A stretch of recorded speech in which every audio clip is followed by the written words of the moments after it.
May I come in, sir? Yes, please do. Good morning, sir. Good morning. Good morning. Please take your seat. Thank you. आप अपूर्वा हैं। Yes, sir. Apoorva क्या पसंद करेंगे, आपसे हिंदी में बात करें या अंग्रेजी ज़्यादा ठीक है? Sir, anything is comfortable. आपकी प्रेफरेंस लेकिन हिंदी है। Yes, sir. ठीक है, तो बताइए अपने विषय में, परिचय दीजिए अपना। Sir, my name is Apoorva Yadav and I belong to Manpuri, UP. And in my graduation, I have done BTech in Computer Science from IEC College, Greater Noida. That was in year? Sir, 2009. तो पिछले 7 साल से क्या कर रही हैं आप? Sir, I worked in TCS for 3 years. तो वहाँ पे काम करने के बाद then I resigned. TCS is mass recruitment thing, the Yes, sir. BPO stuff. Yes. Okay. So वहाँ से resign करने के बाद since then I'm preparing for civil services. So that been 4-5 years at least. Yes, sir. आपने किन विषयों के साथ ये परीक्षा दी है? सर फिलोसफी और हिस्ट्री से। अच्छा, आपने इंजीनियरिंग के विषय नहीं रखे? No sir, actually computer science नहीं था। Physics, chemistry, mathematics? No but sir I actually find, जैसे फिलोसफी में I could find more material and guidance, so that was one of the criteria for opting for philosophy and I connect more to it rather than physics and chemistry, so इसलिए। और जब आप TCS में काम कर रही थी तो आपकी जिम्मेदारियां क्या थी? सर मेन रोल तो मेरा सिस्टम इंजीनियर का था, डेवलपर का, एज अ डेवलपर। बट जिस मॉड्यूल पे मैंने काम किया था उसमें I had the role of designer, developer, tester and then I had the work of post maintenance as well. So basically I have performed every role in TCS. और आप BTech के दौरान आपका जो मेजर प्रोजेक्ट था वो किस चीज़ पे था? सर मेरा जो प्रोजेक्ट था वो रिटेल डोमेन का था। तो एक database management basically. Yes sir, US के क्लाइंट हैं एक माइकल्स करके, तो माइकल्स का स्क्यू मैनेजिंग का सारा काम था बेसिकली, हाउ उनके स्टोर्स थे पूरे यूएस में, तो उसको मैनेजमेंट का और उनका ऑटोमेशन का काम था। Then what drove you away from engineering to civil services? आपसे आपने क्यों सोचा कि आपको सिविल सर्विसेज करनी चाहिए? So civil services, I always had this thing in mind. Not that it was an instant decision. I always had this thing in mind, but I went for engineering stability के लिए. We go for stability or some monetary security initially. We seek that in life. So I went for engineering and then went on to joining TCS. लेकिन उसके बाद then when I got somewhat monetary security, so I felt कि I can pursue my higher aims which I have decided for myself. So I thought कि civil services will be a good idea. और आपकी service preferences क्या हैं? Sir first of all SDM है, उसके बाद DSP भरा हुआ है मैंने प्रेफरेंस में, और थर्ड नंबर पे असिस्टेंट कमिश्नर कॉमर्स टैक्स भरा है। टैक्सेशन तो आपके बैकग्राउंड से कहीं जुड़ता नहीं, इसको इतना महत्व क्यों दे रखा आपने? No, sir, taxation is also indirectly influencing the public at large. Ultimately, taxation है, taxation की वजह से जो गवर्नमेंट के पास रेवेन्यू आता है, that is utilized in welfare schemes. So ultimately, it affects public and ठीक है अपूर्वा, आप मेनली मैनपुरी से हैं। yes sir. मुझे इस जिले का सामान्य परिचय दीजिए, बताइए कि इसकी क्या खासियत हैं और क्या महत्वपूर्ण चीज़ें भौगोलिक सांस्कृतिक रूप से। मैनपुरी मेनली वेस्ट यूपी में एक डिस्ट्रिक्ट है, और मैनपुरी में mainly if we go for economic terms, तो it is famous for its tobacco production, and apart from that this is a very old constituency, not a new one. It was earlier a larger one, then it got divided into sub parts. Firozabad also it was taken out of it. भौगोलिक रूप से क्या इसकी विशेषताएं हैं? It comes under plain area only. ये जो उत्तर प्रदेश में दोआब का इलाका है, गंगा यमुना के बीच का इलाका है खास तौर से, इसका उत्तर प्रदेश की कुल मिलाकर जो उत्तर प्रदेश की अर्थव्यवस्था है उसमें क्या योगदान है, क्या महत्व है? सर गंगा यमुना दोआब की वजह से यहाँ पे फार्मिंग ज़्यादा होती है, तो सबसे ज़्यादा हमारे जीडीपी में फार्मिंग का कंट्रीब्यूशन बहुत है. माना जाता है कि इस दोआब की वजह से पूरे उत्तर प्रदेश का जो फॉरेस्ट एरिया है वो बहुत कम है. Yes sir. आपको क्या लगता है कि क्यों ऐसा है और उत्तर प्रदेश में अफॉरेस्टेशन के लिए क्या किया जाना चाहिए? फार्मिंग के लिए हमें लैंड चाहिए होती है, तो उसके लिए फॉरेस्ट क्लियरेंस, यहाँ पे काफ़ी उपजाऊ ज़मीन जो हम बोलते हैं वो है, तो उसकी वजह से हमने काफ़ी लैंड क्लियरेंस करा हुआ है. इस वजह से हमारा जो फॉरेस्ट एरिया है वो केवल 7% ऑलमोस्ट जो हमारे टोटल एरिया का है. तो नेशनल एवरेज क्या है? National it's almost 21% if we go by on tree, if we include tree cover तो national average is 24% of total area. So this one is very less for UP. तो afforestation is definitely a requirement for us. तो उसके लिए जो हम जो forestation drives करते हैं जिले के स्तर पे, वो सब ज़रूरी होगा. और हमें स्कूल लेवल पे भी बच्चों को मोटिवेट करना पड़ेगा to implement implant and plantation activities के लिए.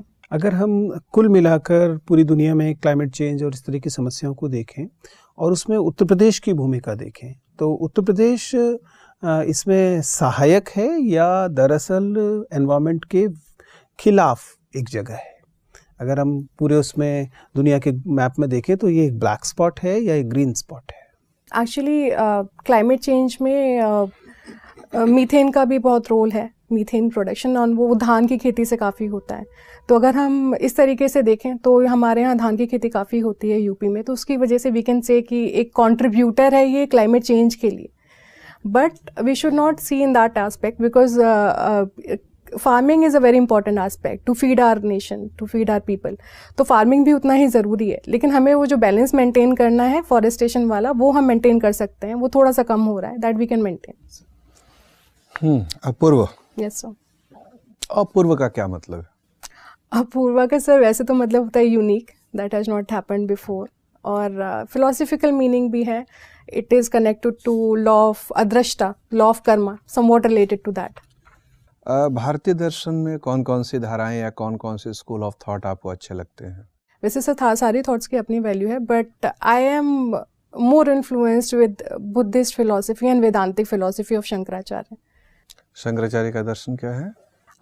ये अद्वैतवाद है सर इनका. क्या मतलब है? अद्वैतवाद का मतलब है कि everyone is related to Brahma, everyone is Brahma itself. Aham Brahmasmi जो उनका statement है, which means कि the whole world is actually have Brahma inside them.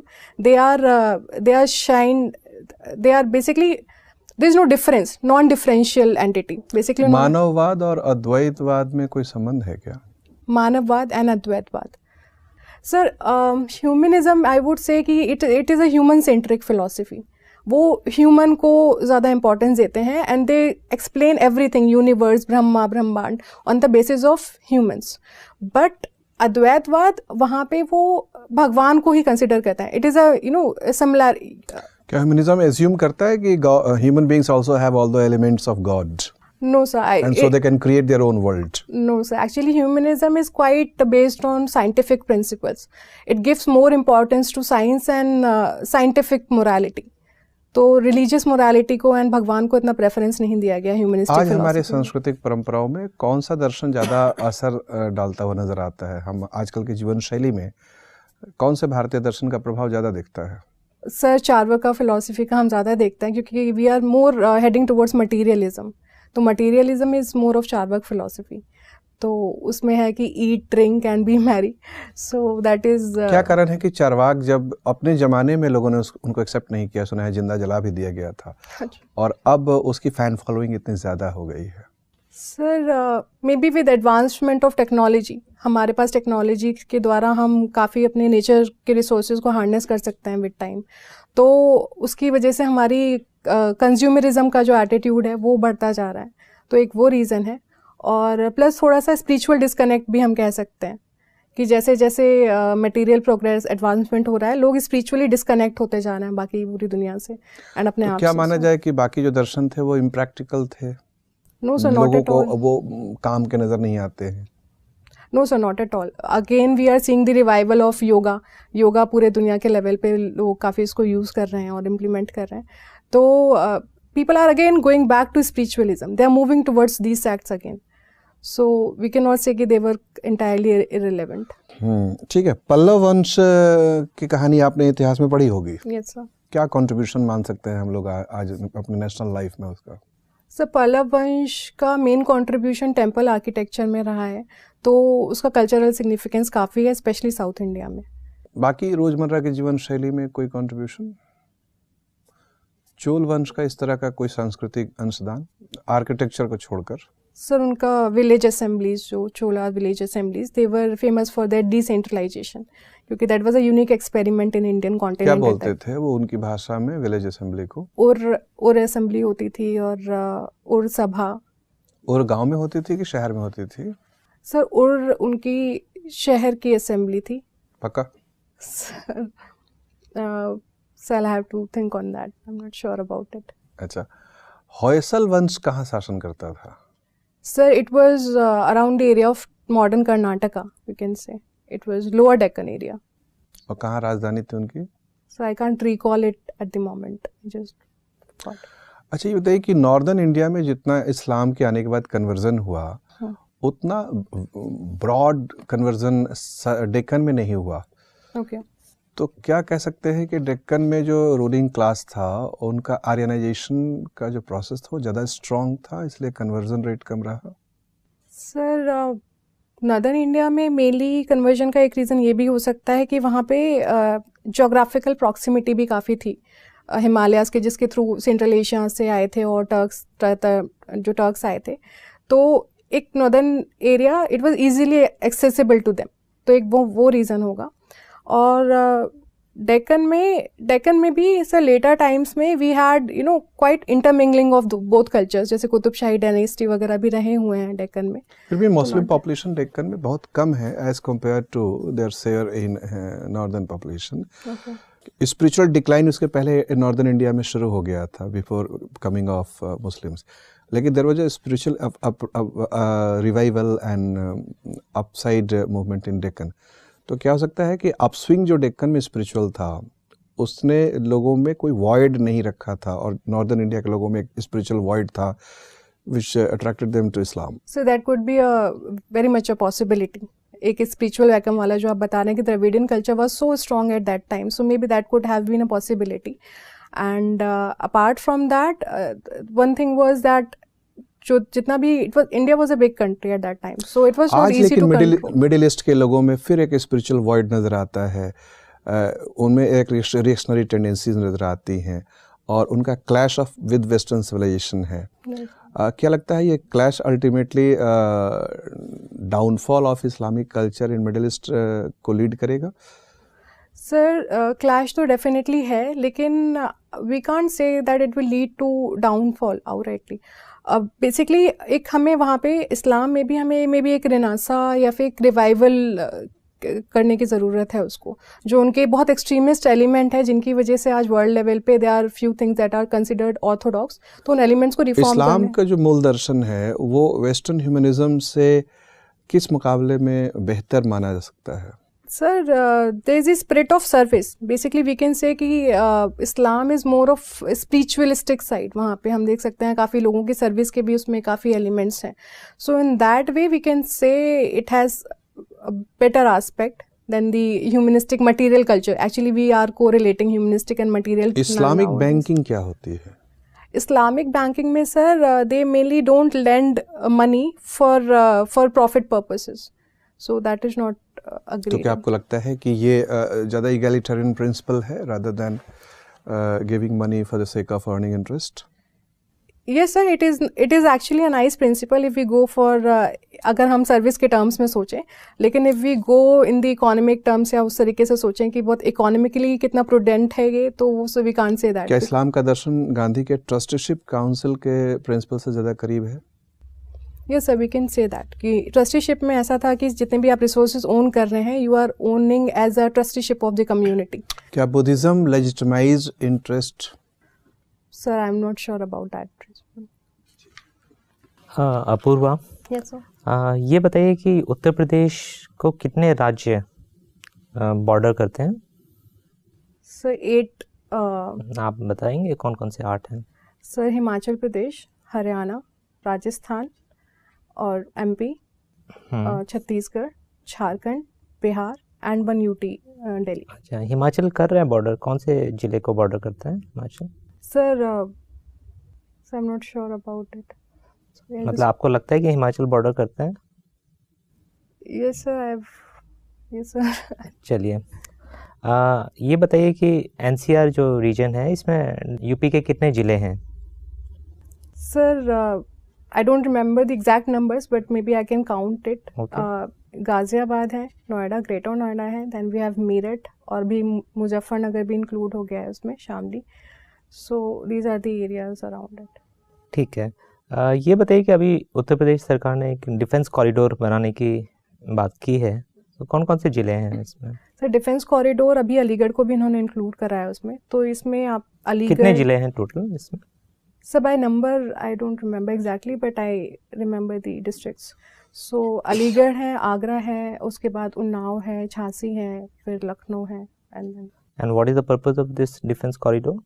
So basically it is to boost manufacturing in UP, defense manufacturing and local industries को promote करने का. Any particular region of UP that is like the focus of this initiative? So we can say the West UP starts from that area and then go till central. It is not about developing Bundelkhand region?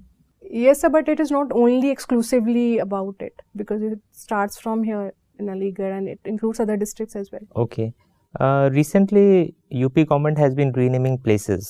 Yes, sir. Okay.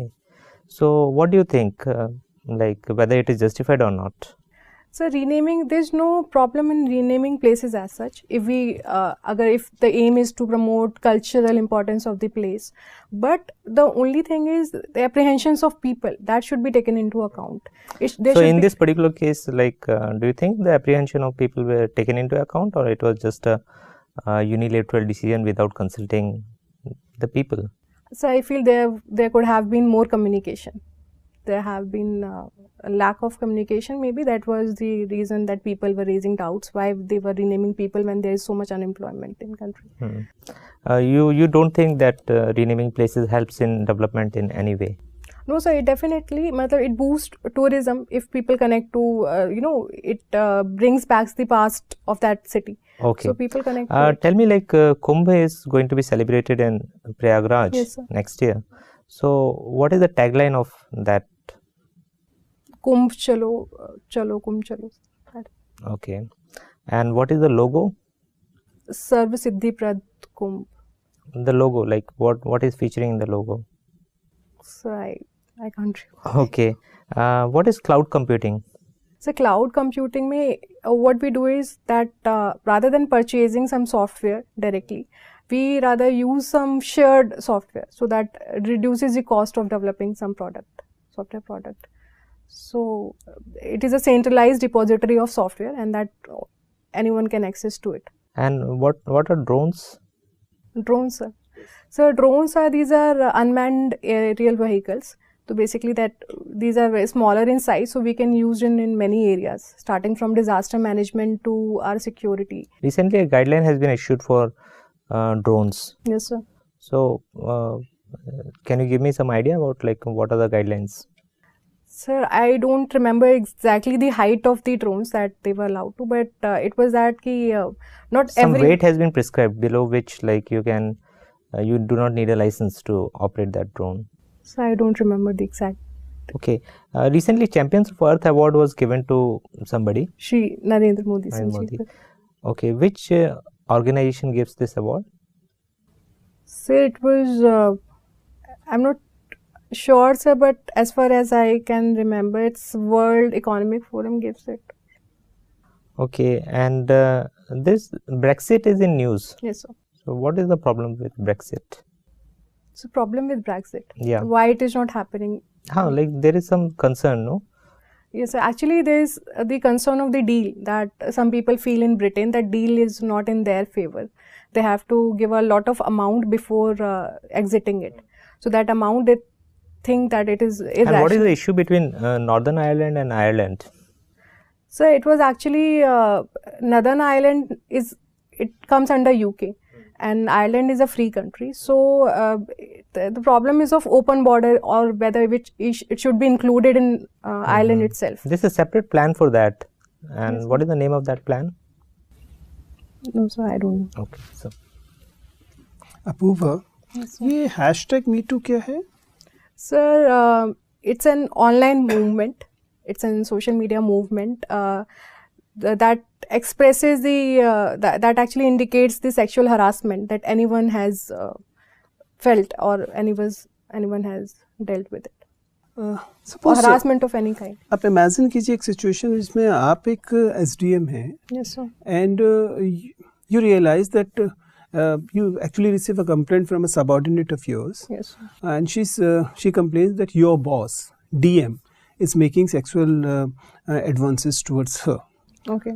What are the possible options you have, and what will you do in such situation? Your boss is harassing a subordinate of yours.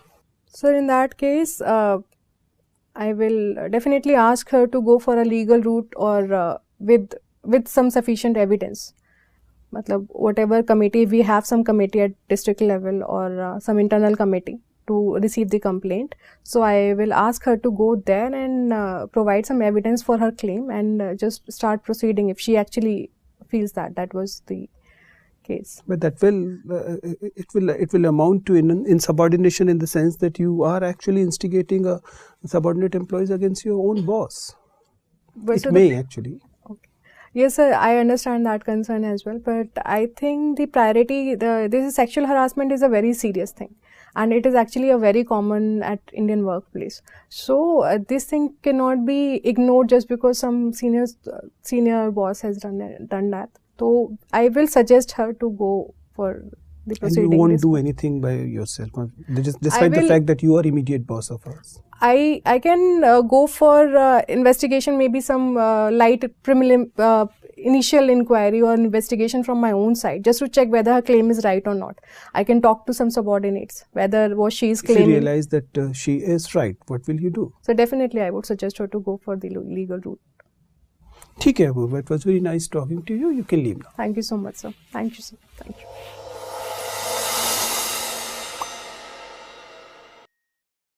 आइए अपूर्वा, बैठिए. Thank you, sir. Yes. So how was it? क्या गड़बड़ हो रही है? Sir, there are few things that I'm missing. कुछ information that मुझे पता नहीं था जिनका आंसर, कुछ questions का. And there were some questions जैसे सर ने पूछा हिस्ट्री का, तो maybe I needed some more time to think on that. मेरे पास थोड़ा बाय एंड लार्ज अच्छा है. टू बी ऑनेस्ट हम लोगों को तो इंटरव्यू कुल मिलाकर अच्छा लग रहा है, बिकॉज जो कम्युनिकेशन पैरामीटर्स हैं वो बहुत अच्छे हैं, जिसका मतलब है कि apart from eye contact eye am not really happy about, लेकिन अदरवाइज वॉइस लेवल अच्छा है, कम्युनिकेशन कुल मिलाकर फ्लो अच्छा है, सिटिंग पोस्चर अच्छा है, एंट्री एग्जिट भी अच्छी है. So by and large hand movement and all, so जितना नॉन वर्बल कंपोनेंट है अच्छा है, वर्बल कंपोनेंट भी अच्छा है. Yes, eye contact is a problem, जिसमें दिक्कत ये है कि आप बहुत बार नीचे देख रहे हैं और बहुत बार ऊपर देख रहे हैं. ठीक है. See what we generally suggest is आपका आई कॉन्टैक्ट स्पेशली थोड़ा सा डेविएट हो जाता है जब आप सोच रही होती हैं. ठीक है ना. जनरली हम लोग जो एडवाइस करते हैं वो ये है कि वैसे तो आप 1-to-1 आई कांटेक्ट रखिए. अगर आप मुझसे बात कर रही हैं तो आप मुझे देखिए, मेरी आंखों को देखिए.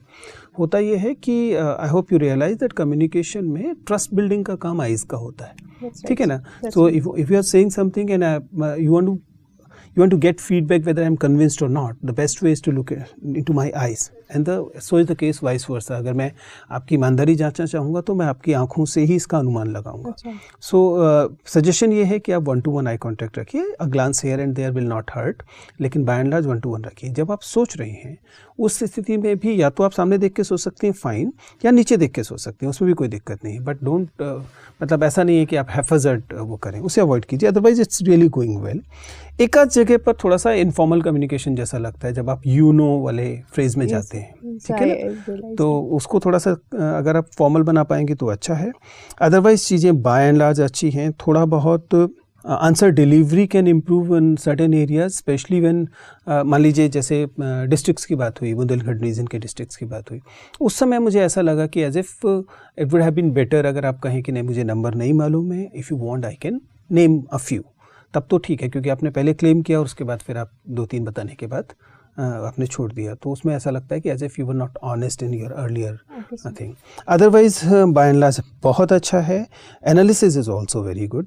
फैक्चुअल जो एरियाज आपको पता लग गए होंगे कि किन एरियाज को थोड़ा सा और ब्रश अप करना है, वो आप देख लेंगे. So I think it's overall it's really good. Thank you so much sir. All the best. Thank you so much. Thank you sir.